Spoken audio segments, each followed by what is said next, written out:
السلام عليكم. عايز اكلمك النهارده في موضوع المطبات. هي المطبات دي ليها علاج ولا ملهاش علاج؟ بص مبدئيا كده فكره علاج المطبات موضوع جدلي جدا ومش عايز اكلمك فيه. هكلمك في الفيديو ده عن ايه اللي ممكن اعمله، خطوات ممكن اعملها بسيطه جدا فتساعد ان المطبات دي ما تظهرش. تمام؟ اول حاجه الاضاءه. الاضاءه دي ما بيظهرش عيوب الحيطه عموما قد الاضاءه. طيب ايه اللي ممكن اعمله في موضوع الاضاءه فيخف من حده المطبات؟ زي مثلا عندنا بيت نور زي ده. بيت النور ده في الطبيعي بتاعه 40 سم من الحيطه لبره 40 سم. احنا هنخليه 45 سم. هتفرق معانا في ال 5 سم دي. اقول لك الكهربائي لما يجي يفتح السبوتات بتاعته بيفتحها في النص، يعني على بعد 20 سم من الحيطه. ده نوعا ما قريب من الحيطه فبيخلي الاضاءه فوكس على الحيطه شويه. ال 5 سم اللي انت هتطلعهم بره دول اللي انت زودتهم وهتخرجهم بره هيبعدوا شويه الاضاءه عن الحيطه فهتخف من حده الاضاءه شويه.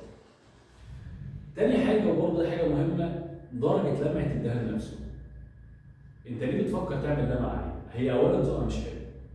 ثانيا السلك 7% اللي زي ده بيتغسل برضه. وفكر الاهم من ده كله الذوق حلو او وحش، فكره ان اللمعه كل ما بتقل وكل ما بتهدى العيوب بتتدارى شويه، يعني المطفي عيوبه بيلم العيوب. 7% بتظهر شويه، 20% تظهر اكتر، اللمعه حاجه صعبه خالص يعني. فده فكره لمعه الدهان. تالت حاجه معانا برضه بقولها لك، بيت النور ده لما تيجي تدهنه اصلا ليه بتفكر تعمله لون مختلف؟ انا مش هكلمك يا ذوق حلو ولا ذوق وحش، بس هكلمك في حاجه اهم. انت لما بتعمل لون وتعمل الحيطه من تحت لون انت بتضطر تحرر، سواء بقى هتلزق تيب زي ما صناعيه كتير بتشتغل او هتحرر بفرشه يدوي. الديفو هيظهر انت عامل البلاطه دي بلون واللي تحتيها بلون. لو هتركز هتلاقي الحيطه داخله وطالعه، ما هي المطبات دي بتعمل برضه موجه في الحيطه. هتلاقي التحرير بتاعك او بعد ما تشيل التيب برضه الحيطه دي مثلا سي اللون ده لو عاملين فوق ابيض هتلاقي برضه درجه لون الحيطه داخله وطالعه.